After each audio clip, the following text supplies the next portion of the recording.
Hi everyone, this is Chase Sorkin from UnionJackGaming, and today you may see that this isn't the video that you was expecting for Duke Nukem Forever. I bet you was all expecting an impressions video and an unboxing, such as what I did for my other most anticipated game, LA Noire.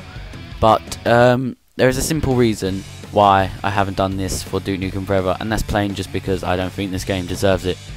I had been waiting for this game for so long, and when I heard Gearbox had acquired the rights to the Duke Nukem franchise and were finally going to get Duke Nukem Forever out there, I was hyped up more than anybody. You know, all those big Duke Nukem fans, everyone knew that this game was going to be big, especially when it's being released because of the long development cycle it took.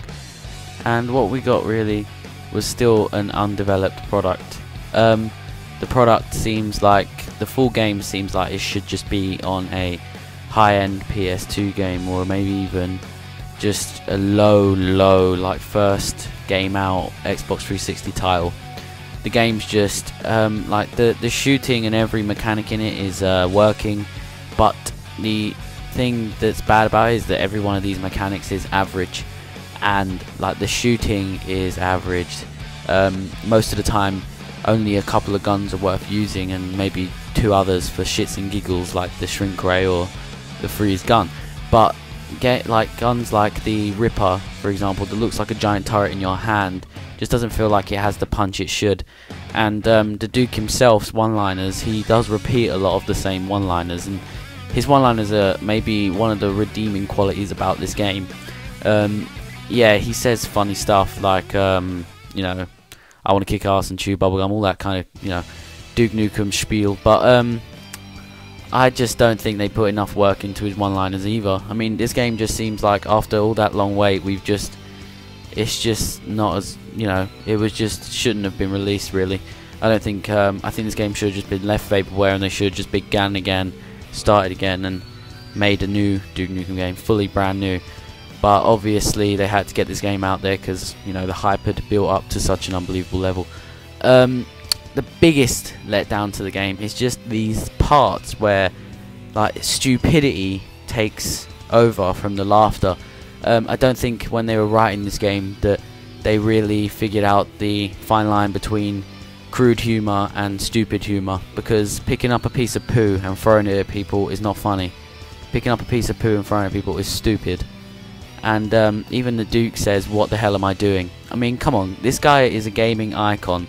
He's up there with the first few gaming characters. Like him and Tomb Raider are the characters for both sides of the gender ratio, and they've given him poo to throw at people. I mean, come on guys, the Duke deserves better. And not only the Duke, the fans deserve better. And this game was just a huge letdown. I mean, the multiplayer is the most humdrum, like, cut-end multiplayer you have ever seen. Like, sure, it's kind of like it's pick up the gun, go shoot someone kind of multiplayer. It's not where you have classes or really deep character customization, even though you can customize the Dukes, but you know, not to like the customization of Brink, even though that game was kind of shit as well. But yeah, every part of the multiplayer in this game is bland. It's just like this game, everything about it is bland. I was expecting the graphics not to be as good as most games, but the graphics of this game, they're like some textures when you go into the game you think maybe it's just loading, you know, because like there's so many fucking load times in this game, but you're thinking maybe it's loading, you know, it'll pop in soon, more detail will come out, but nothing happens. That's just the texture is just that bland texture, and you think, if this much time went into this game, what the fuck were they doing, really? But the Duke fan in me wanted this game to be really good, and I even found myself defending it when it first came out. But I gotta say, this game, it's undefendable. I mean, the story was terrible, the ending was abominable, and it's just like they didn't. I think that they put all their work into making this Duke Nukem world, all surrounded by Duke merchandise and shit like that, to make the Duke's ego even bigger. But they didn't put any work into Duke himself. He just seems like he's been hidden in a time capsule since the 90s and then opened again. It doesn't feel like he's evolved in any way. That's why there is no likable characteristics about the Duke and about this game. I mean, sure, he wants to save girls, but like, really, he's just saving chicks just to fuck them. I mean, honestly, this character is like, I don't know if it's time or if it's just the way they presented him in this new game, but he just seems like he doesn't belong anymore. I think if they were to evolve the Duke in some way, like make him, you know, more redeeming qualities other than just throwing shit and talking shit, he could maybe interest some more people. But I don't think the Duke is the major problem in this game. The Duke is actually one of the funnier parts of the game because he does have some good one-liners, even though he does repeat himself. But the dumbest parts of this game are the platforming sections, much like Valve's Half-Life 2. But even like these sections are so poorly done, like jumping on things, and the way you control Duke, he slides all over the place. It's just really hard to keep your eye. It's just hard to keep your feet on one surface without falling off. And when you fall off and die, you get put through a loading screens. And I'll get to those in a second because they are the game breakers for me. The Duke himself, the way you control him, he can, when he walks, he's one of those characters where you can see his feet. So when and I don't know what it is, but when characters have their character models so you can see their feet, it seems like their character models are much more slip and slidey. I mean, they can move like they move a little looser than characters that don't show their legs, like in Call of Duty and stuff like that. But yeah, basically there's these weird platforming sections that cut up the shooting, and Duke Nukem isn't about platform sections. He's about going along, all action, guns out, shooting, blasting off one-liners, Arnold style, you know, Schwarzenegger style.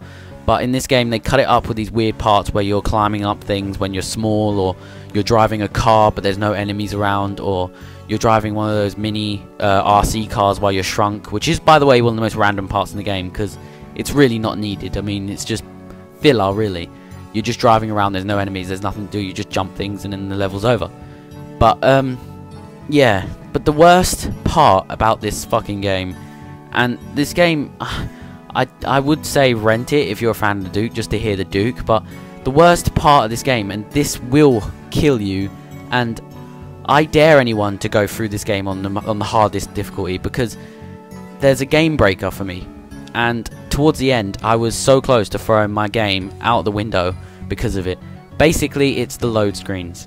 Load screens can last up from 30 seconds to a minute and a half. Now that is just fucking unacceptable for a game that is on an Xbox 360 console or even a PlayStation 3 console.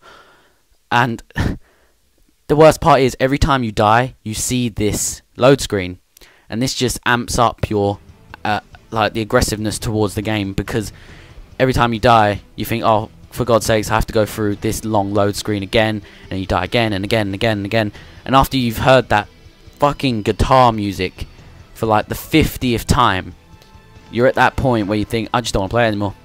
And that is the game breaker. And I dare anyone to go through this on the hardest mode without getting the slightest bit angry at these load times. I don't know why these load times are here. I mean, Gearbox was supposed to be finishing the game and making it as best as possible for release, but it just seems like they've polished it in order to make all the features working and average as they can, like so nothing is fully broken. But they didn't fix the load times. This game says it has 24 levels, but really it just feels like more because they split the small levels in half in most parts, because the game can't seem to render 4 levels. But yeah, that's my rant on Duke Nukem Forever. I mean, if you're a big Duke fan, then go ahead and rent this game. I mean, it's fully worth it to hear the Duke. But I recommend just playing it on come get some difficulty, which is basically normal. So you don't end up getting too angry. But yeah, if you don't like the Duke, you don't find that interesting, just stay away from this game, leave it, wait for the next one. Anyway, my name is Chase Talking from UnionJackGaming. More videos in the future, and hopefully they won't be rant videos. But I'll see you next time. Bye bye.